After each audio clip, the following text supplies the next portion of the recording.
All right, Power fans, welcome to another podcast. Power Podcast. It's Wednesday, Power Podcast, but it's Thursday. And tonight, this evening, we're going to be talking Rockport-Fulton Lady Pirate Soccer. We did one earlier this week, but I wanted to bring Coach on. The girls are in the third round of the playoffs. They'll play that game tomorrow. So I wanted to get Coach's thoughts on that game before they played it. So on the screen, yeah, the head coach here for Rockport-Fulton, Coach Travis Rasbeary. Coach, how you doing? I'm doing great. How are you? Coach, I'm doing great. Thank you for spending some time with me. I know we did the podcast earlier, but I wanted to bring you on. One to recap the game against Brownsville Jubilee, which we got the win 4-2. So I want to congratulate you on that win. That was awesome. We reached another one of our goals. Right, we're going to be in the third round, and definitely want to get your preview, get your thoughts on the game against Wimberley. That's played tomorrow at 7. That game will take place in Yoakum. So definitely, if you can get out there and support the Lady Pirates, that'd be great. And if the girls can get that win, then they go to the fourth round. Coach, I need to ask you before we get to the recap in the Brownsville Jubilee game. Have the girls in Rockport, our soccer program in the history, have we ever gotten past the third round that you know of? Uh, See, I don't know. I think Coach Jimenez probably 8 or 9 years ago. I think he made the longest run in the playoffs, and I think he made it about the well. It's he made it to the fourth round, but it was still the regional semis because the way that they split the divisions now, we essentially lost the regional quarterfinals. It doesn't exist anymore. So you go area to regional semis, and then regional finals, and then of course state semis. Awesome, awesome. Well, we're right back. Last year we were in the third round, and obviously we're back there again. And so we won't have any of the girls on today. It'll just be a quick one here with me and Coach. So, Coach, well, you get the win. We were in the second round. We played at Toloso Midway. We were familiar with that field. They were our district opponents, and so we played there once. So we knew the field. I don't know if that was an advantage for us, but we get the win 4-2. Coach, I just kind of wanted to get your thoughts, but also talk about the player performance. Anaí Carrion had 1 assist. Carli Trebilcock had 1 assist in that game. Candace Tidwell, 2 goals. Lauren Holden, 1 goal. And Ariana Valadez had the 1 assist and 1 goal for the win 4-2. Want to get your thoughts, Coach, on, first of all, the overall performance of the Lady Pirates. I mean, I didn't know much about Brownsville, but what did you see from the girls?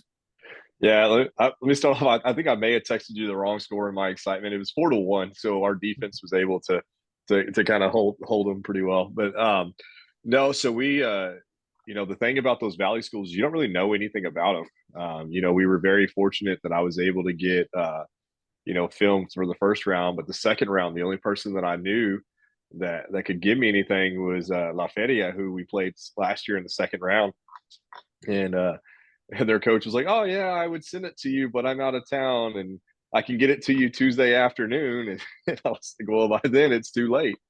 Um, so we really went in just kind of having no idea anything about them. And that's one of the hardest things because we're very open on our max preps. A lot of teams in our district are very open on our max preps. We want to make sure the kids have their stats out there because we want kids to get recruited. And then you have those valley schools where the only scores that you see are few and far between, and it's usually like the district champs that want to make sure all their stuff is broadcasted. So we went in. It was a long, drawn out process just to get the game all set up. I think it was like a 4-hour process over a Saturday. So all we knew is that they were going to be making a very long trip to TM, and they they seemed like they had a whole bunch of girls. I watched them a little bit during playoffs, and I started getting a little bit cocky, a little bit arrogant. But I mean, everybody has a plan. Was it Muhammad Ali that says everybody has a plan until they get hit in the mouth? And we score, we start pulling ahead, and then they score, and it's like, okay, like we cannot slip up. We had a couple of penalty kicks that we missed on, but the stuff that we were struggling in against Beethoven in the first round, we had probably 30 shots and maybe a handful on goal, and we had worked that. And so we go play Brownsville, and I think we had 35 shots altogether, and 20 of them were on frame. And so you're talking about a big dramatic difference between round one and round two, and it kind of shows on our stat line that when you start putting shots on target and shots on frame, eventually they're going to sink in. And our defense was tough. I think the only goal that we conceded that whole entire game was off a penalty kick from a handball in the box. So our defense played well against a team where they really had no idea what was coming to them. And then our attackers, I've told you before, it's hard to stop our attackers. I know the football reference is if you have two good running backs, you have like the two-headed beast in the backfield or something like that. Like we've got 6 or 7 girls on our team that they'll find net, and so you go to adjust for one, and you leave another one open. Ariana Valadez talked at halftime, and she's like, well, they're marking me. They're following me everywhere I go. And I'm like, that's fine. Let them, because we have other opportunities. And, I've got such smart players that when Ari brought that up, I was like, okay, then if they follow you, then what does that do? And she goes, well, it opens it up for everybody else. I'm like, exactly. And so you get Candace that has 2 goals that night. You get Lauren, who, if that ball is out Lauren's foot and she's in front of the net, I mean, she's going to shoot and she's going to make it. And then of course you got Ari. Ari's always consistent from us, so she's always the kid that we can count on to cross the ball in the box and to take kids one-on-one. And I think she's probably one of the toughest kids that we have in the whole entire program, because she got battered and beaten. She rolled her ankle, got taped up, and was like, all right, I'm ready to go back in. I mean, it was a very hard fought game, but it was a very successful game for us as far as learning from the mistakes that we made in round one. Was awesome. And so again, the Lady Pirates win 4-1. That was round 2. So now they'll go to round 3. And I'll get Coach's thoughts there against the Wimberley. But Coach, I wanted to kind of talk a little bit about Carli. She's our sophomore player. When you send me the stats, her assist, she's at least got 1+ every game, it seems like, right? Like, is that something, Coach, that she focused on from last year, this year, to work more on getting those assists? Or is this just something that just comes naturally for her while she's playing the game? So Carli's almost made a 180 this year. Last year she scored a lot of goals for us, and then this year she's very selfless. She's doing a lot of things that when you're talking about a high school player and they see a chance to shoot, I mean, most of them are going to shoot because they all they see is the lights flashing and the fans yelling that if they make it, then they're going to be the hero of the team. And Carli is not selfish at all. Like, Carli's had a lot of assists this year from giving the ball up and letting somebody else take the glory. And that's a very hard thing for any kid, is because, like, yeah, your name's going to get a little A next to it, but you're not going to be on the leaderboard for goals. And it's a very cool thing for Carli to have pride in her ability to get those assists. Yeah, because I'm glad you said that, because last year when I was looking back, I said, man, she was scoring a lot. And this year, the goals aren't coming, But I think her play and those assists have really helped the team. She's putting the team before herself, I think, is what you could probably say, right? And it's been so helpful. And I think every game, and I guess that's part of her game now, right? Where she's now, because every time you send me the list, I mean, she's got at least 1 or more assists every game. And I'm like, okay, so I'm going to ask Coach. I haven't asked him, but obviously, did y'all have a talk, or did she just change her game? Because I hadn't seen her on that scoring box like I did last year. So I think she just naturally evolved as a player. Her technical ability got a lot better, and now we kind of have a different game plan of how we attack teams now.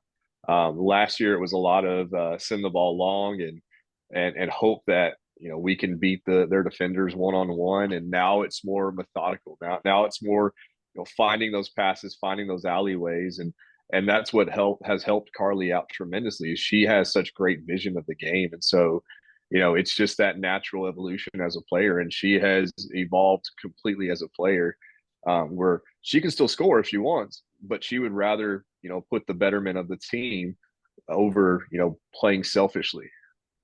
No, it's helped. And again, we're talking about sophomore Carli Trebilcock that she's still growing, coach, right? Like she's still growing. She's still young, and we have her at least for 2 more years after this year. So that's exciting. That's on top of all of the success that Rockport has had. A lot of these girls like her, she's young, she's a sophomore, 2 more years. Lauren Holden, a sophomore, coming back next year. Candace Tidwell will be back next year. So, coach, you still got some players. I mean, you're going to lose some players, and it's definitely going to miss them. But you got some studs coming back next year again. So Uh, that's good. oh yeah, I was talking to the Jubilee coach after the game, and they wanted to do a ball exchange where we give them one of our balls, they give us one of theirs, and I think there was a little hard feelings towards the end of the game, and so they had left the ball on our sideline, so I went to take it back to them, and their athletic director was nothing but complimentary on our play. And I said, well, I said, we're very senior heavy. And he goes, well, hopefully you're graduating that whole entire attacking force you have. And I was like, no, not really. I said, we're graduating two of them. I said, we're graduating pretty much our whole entire back line. And he goes, well, those attackers you have are dangerous. I was like, yes, sir. And I appreciate that. I said, I'm very fortunate that we have a lot of those kids coming back too. I know that's the exciting part, coach. And again, the Lady Pirates are in the third round. They will play tomorrow at 7. They'll travel. The game will take place at Yoakum at the high school. And so definitely, if we can make it out there, it is a little bit of a drive, but it'll be worth it. The girls would definitely appreciate everyone coming out, supporting them as they try to get past the third round and into the fourth round. That's been a goal of theirs. They were there in the third round last year, lost to Carolina, so they're right back there again, which is awesome to see. That tells me that this program is definitely moving in the right direction, coach. And now I want to get your thoughts on Wimberley. I kind of took a look a little bit about Wimberley once I found out we were going to play them. I looked into Max Prep.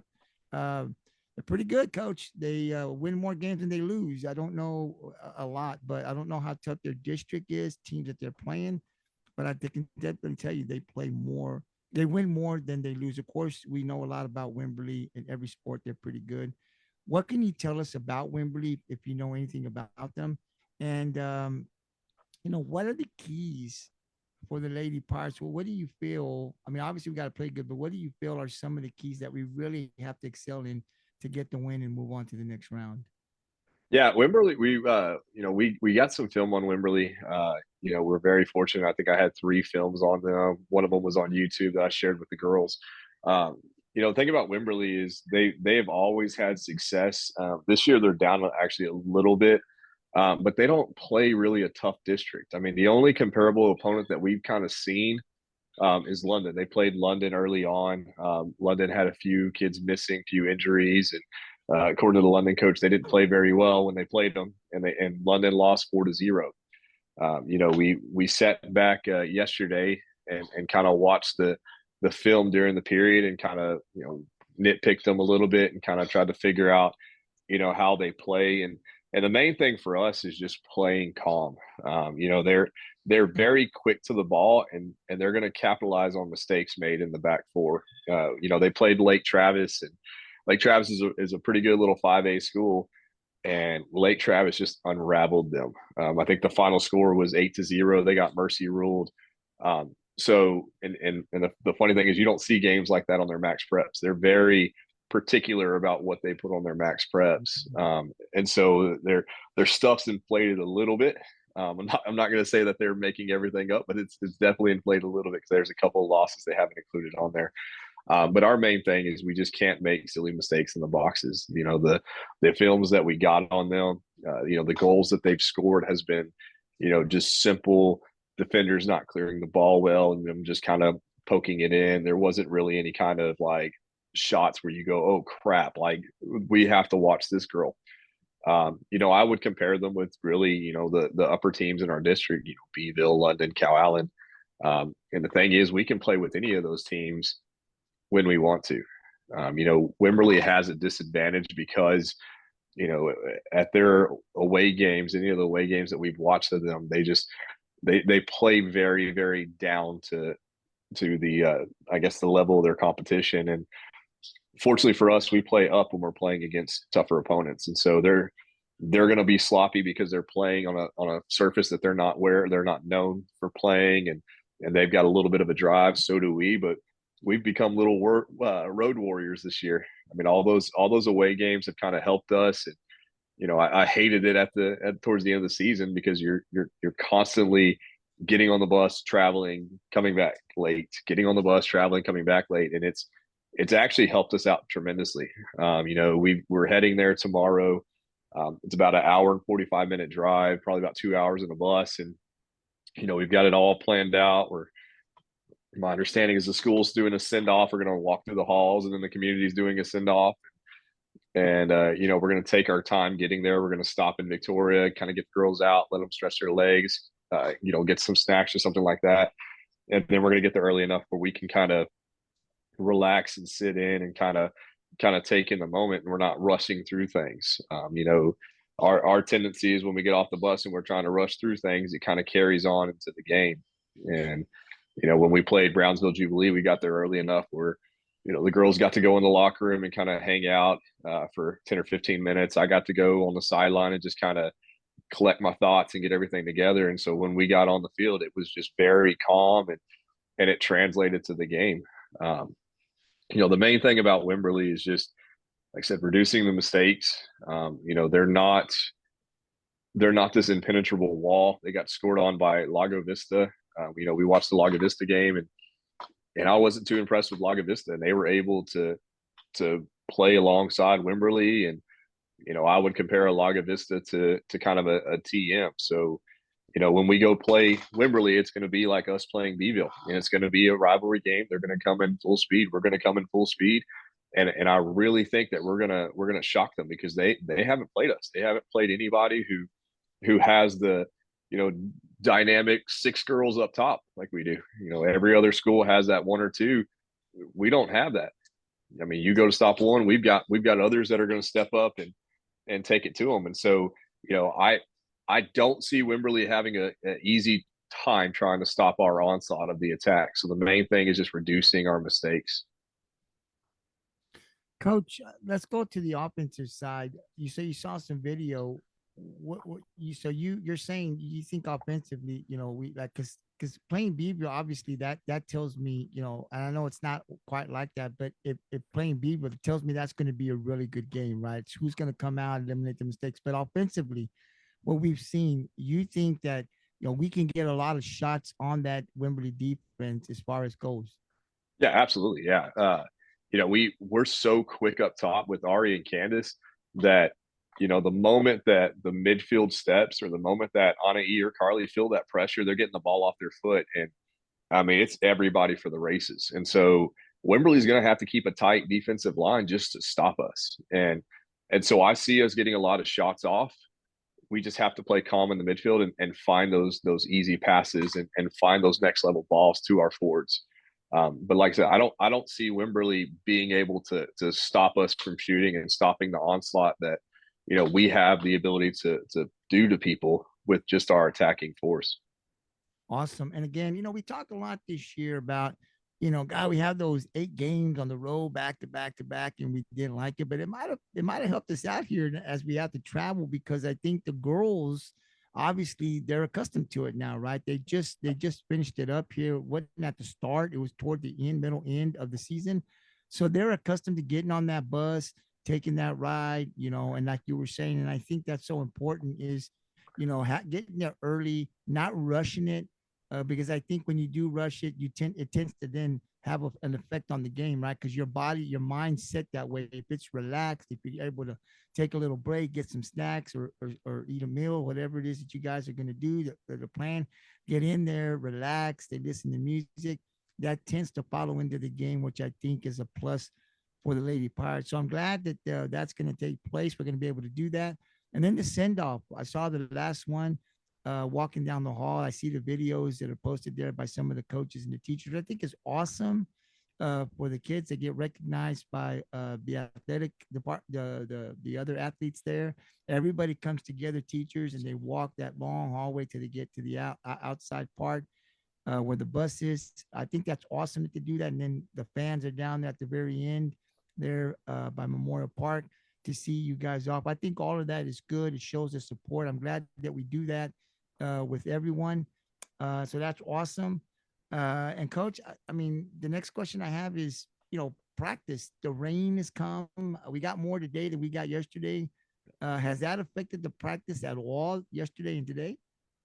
So yesterday we were able to, to kind of get a little bit of a film session done.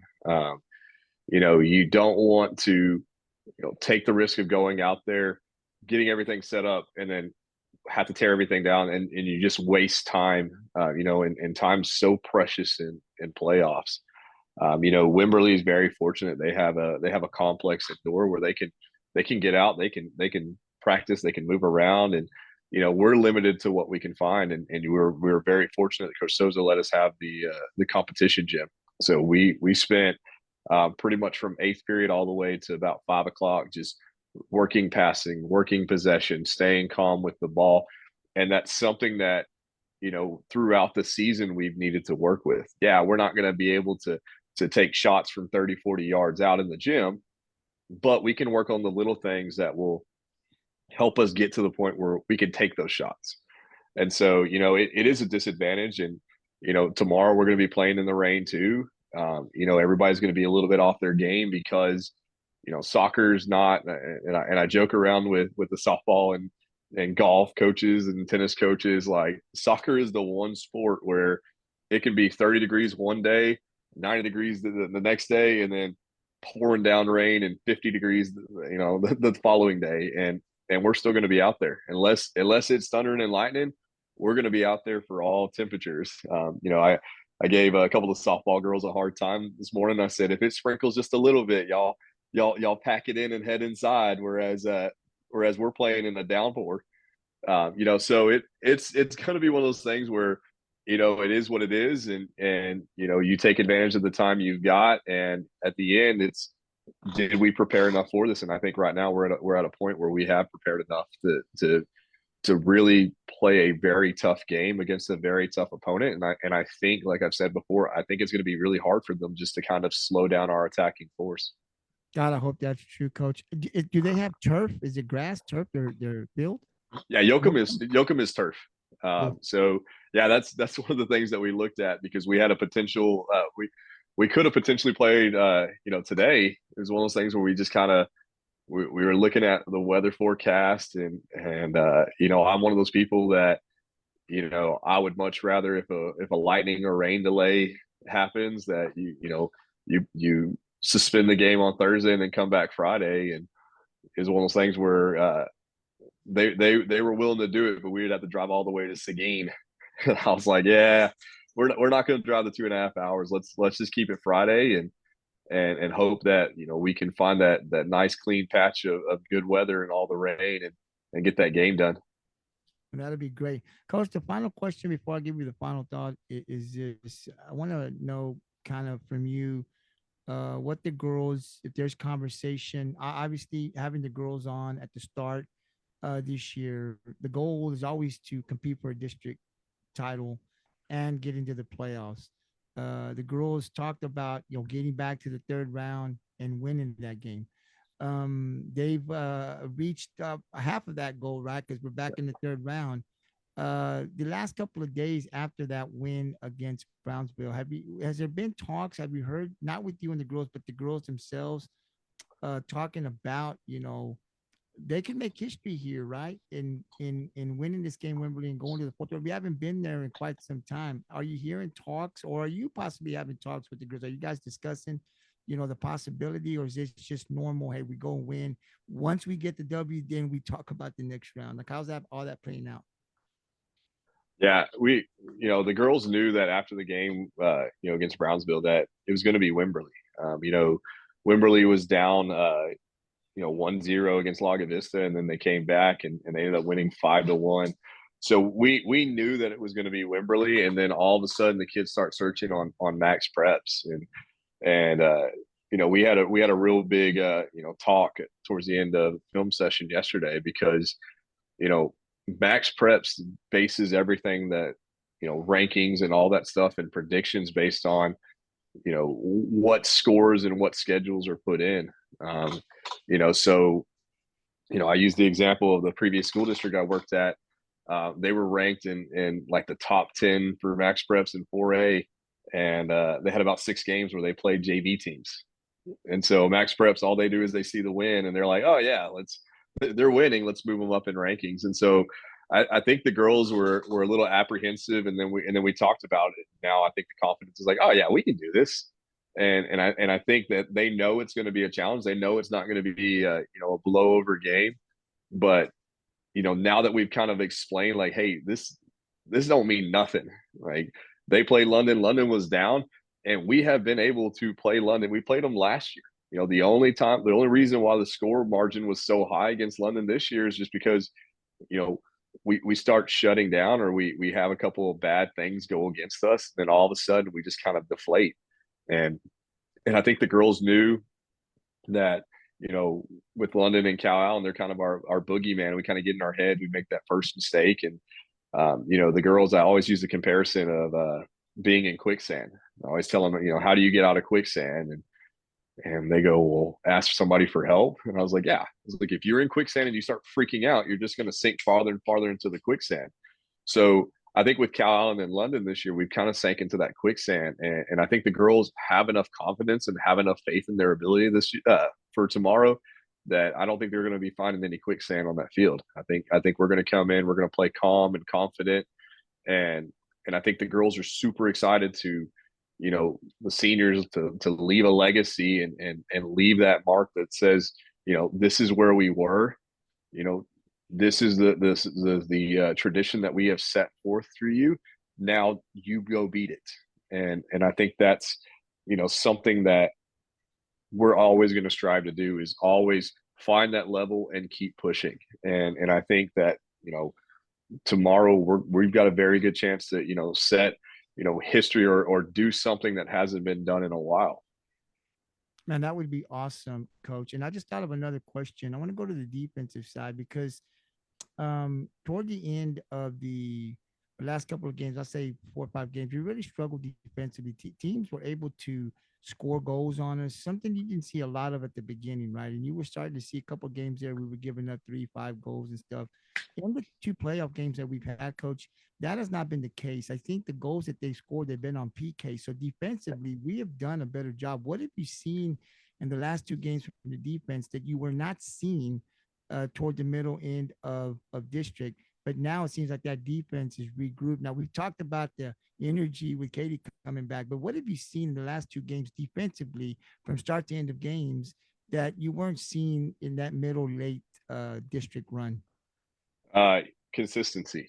I mean, that's the main thing for us. You go and look at the first games of district and the first games of preseason. We didn't concede a whole lot of goals. We had Katie back there who, held our defensive line together. She was the vocal person in our defense. If she saw something on the field that I didn't see at halftime, she would come over there and talk to me about it. Like, hey, this is what I see. And so you can look at after we played Ingleside, the very next game against TM, you can see that, defensively we started struggling. And a lot of that was trying to find the right puzzle pieces, trying to find the person to fill that void that Katie left. And, Desi did an amazing job, but this was also her first year playing that position. And so, with center backs, it's one of the hardest positions, because if you screw up, there's nobody back there to help you. If you're a forward and you mess up, you got the midfield and defenders. If you're the midfield that messes up, you've got the defenders. I mean, even the outside backs, the outside defenders, if you mess up, you've got a center back that's back there to help. And so, Desi, I threw her in the fire, and I mean, she tremendously got better throughout the season, but it's still a learning curve, and you're going to have to take those licks, and you're going to have to, make those mistakes and learn from them. And then as soon as we get Katie back, she's made those mistakes. She has learned those lessons from her freshman, sophomore, junior year, where now she knows, if the ball's here, I go here. If the ball's doing this, I do that. And she's able to vocally command those girls that are on that back line with her, as well as the midfield. And now Desi can go back to where she played at the beginning of the year, where she had so much success as an outside back. And so I think Desi's kind of relieved, like, okay, now I can go back to something that I'm more comfortable with.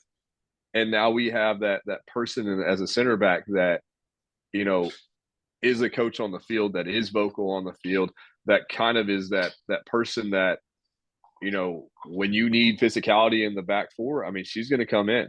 And, you know, I always compliment her on her ability to communicate, because it's not just with the back line, it's with the midfielders too. I mean, she and Kara have almost like telepathy. Like when somebody steps, like Katie used to have to go, Kara drop, and now it's just like Katie thinks it and Kara does it, and I mean they're on the same wavelength. So having Katie back has made a tremendous difference in our defense. You know, the first game that she comes back, that she's fully starting back, is that first round of playoffs, and we conceded 2 goals on penalty kicks. And Mercedes has guessed right on almost every single penalty kick, but it's something that's hard to defend against, because, you know, you're talking about, you know, like a millisecond to you know, see where the ball's going, take that step, and close that distance, especially if the ball's placed in the corner. So, you know, in playoffs, first round, second round, we've conceded 3 goals, and they've all been penalty kicks. And those penalty kicks have been from silly mistakes, but our defense is holding strong. It is, Coach. And I got to say here on this podcast, I'm proud of the girls, man. I'm proud of each one of them. I'm proud of the job you're doing as a Pirate fan, as a guy that graduated from Rockport. You know, once a Pirate, always a Pirate, and just a success. Your second year back in the third round. It tells me that this program, whatever happens tomorrow, we're on the right track, we're on the right direction. I mean, I think last year's seniors left uh, these girls. This is how you do it. These seniors follow through strong.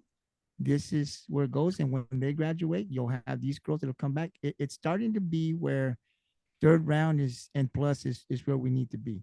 We know we can get there. We've done it. We faced adversity.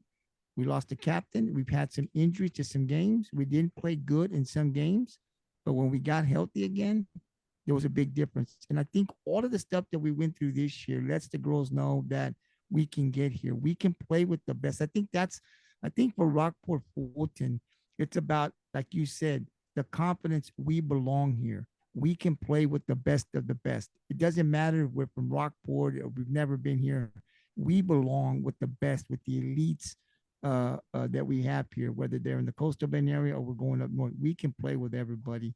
And I think once we start believing that, good things are going to happen for this program, Coach. Your second year, you've done a marvelous job, or just a great job of of you being able to get the best from these girls, right? Like, you know, soccer, but just because you know how to coach it, the girls got to believe in you and believe in your system. These girls believe in your system, and you're getting 100% from them. And how do we know that? We're in the third round again for the second year. So, Coach, doing a great job. Thank you for all that you do. Thank you for coming on the podcast and sharing and giving us insight into what you do to continue to make this program a success, and talk about your players. A lot of the community don't know these girls, and they come on. You get them to come on consistently, and you get to tell us about the girls that we have here, and hopefully that'll continue to grow our audience, our fans, during soccer season. I think we've seen from the first game when you got here to where we're at now, we see more fans out there. People are starting to hear about our soccer programs, which is great. So I appreciate everything you do, Coach, and definitely appreciate you coming on after a long day, and you're busy in practice. You still find time to not miss a podcast. You come on all the time, and I greatly appreciate you talking about your program. So good luck tomorrow. Safe travels, man. I pray to God, Coach, that we get the win for these girls and for you. They deserve it, and just to be able to get to that fourth round would be amazing. So safe travels. Good luck, and I'll give you the final word. Anything you want to add? Yeah, if any of the girls are watching, you know, I tell them about how proud I am, and I want the community to realize that, you know, last year when we went to that third round, you know, people were really excited, but I think people thought that, you know, maybe it's a one season fluke, that maybe that we get this new coach that changes some things, and we have this really good season, and then there's going to be this drop off, and our girls have fought tooth and nail, especially through this year, through adversity and everything that's happened this season. And I can't express to enough how proud I am of these girls. That in the community. I mean, the community has been amazing. Tomorrow we have that send off, and I think everybody's going to line up at Zavala Furniture because we're going to be heading that direction. It's a great thing for the girls to see that no matter win or loss, no matter what happens, they have the community behind them, and that the community is there to support them. And so I can't tell you how much I appreciate you giving the girls the avenue to show who they are and showcase the program. And I'm really appreciative that we have this platform that you have created for us, because without it, we're just a tagline in the newspaper. We're just a little snippet in the news, and then that's it. And so when the season is over without this platform, people are just like, oh well, they had a long run, and they don't see the people behind it. They don't see the players behind the little snippets and the players behind the stats. So I'm appreciative of you, and I'm appreciative of the community and the parents, and especially the girls. Oh, absolutely, coach. And like I said, it's your platform. Even in the off season, if you need something, you can always send me a text. We can get a message out, or whatever you need to do. You want to talk about what we're doing, and the platform is yours. Just because soccer season's over, don't mean we got to wait till next year. It's there for the girls. Anything you want to get out to the community, feel free to send me a text, and we'll get right back on. If it's the summertime, whatever you want to get out, let me know, and we'll definitely get it out. But I'm so proud of these girls in this program and what they've done. And I'm glad that you mentioned that, look, Pirate fans, this is not a one and done year. These girls are working hard. This is the second year. They got an opportunity tomorrow to do something that, if it's ever been done, I think if it has been done, it's been a while since it's been done, right? To get back to that fourth round, man, and how huge would that be for Rockport-Fulton, for our community, for these girls, for the program, for the school? So definitely, it's a little bit of a drive out there, but I think the rain is going to stop somewhere around the afternoon, I think. But definitely take that drive out there, support our Lady Pirates. They can make history tomorrow, and get to the fourth round, and that would be great. Coach, do you know if we win tomorrow, or when we win tomorrow, I should say? Do you know who the other two teams possibly could be that we could see in the fourth round? So there's a very good chance that we'll see London in the fourth round. I had talked to the coach. They're in district, and this whole new setup is a little bit different for me. With them doing split divisions, it's such a new thing for me, and so I made the joke like, oh, maybe we'll see you in the third round, like we did Cal Allen. He's like, no, it'd be the fourth round. So, I'm really hoping that we can get that win against Wimberley, and then show London, what we look like with a full force, with everybody healthy and everybody back. And I would love nothing more than London be able to hold their district champion trophy, and then us be able to hold a trophy that's a little better than theirs. And we can broadcast and show those rings to them when we go into district next year. Oh God, yes, Coach, that would be awesome. I mean, if Rockport wins, London wins, that'd be a great matchup down here in the Coastal Bend. I definitely love that. But for the Lady Pirates, if you're watching, man, we're definitely proud of you. Just know that the community definitely is proud of you. Everything you guys have accomplished here on the Pirates Coast Sports Network, we're definitely proud of you. Good luck tomorrow, Coach. Good luck. Safe travels up there and back. And I hope when you send me, well, actually, I'm going to be asking the parents to keep me updated. But hopefully, when you send me that text, we've got a W, and we're going to the fourth round. Good luck, Coach, and we'll talk to you soon. Yes, sir. Thank you. Appreciate it. Thank you. Thank you.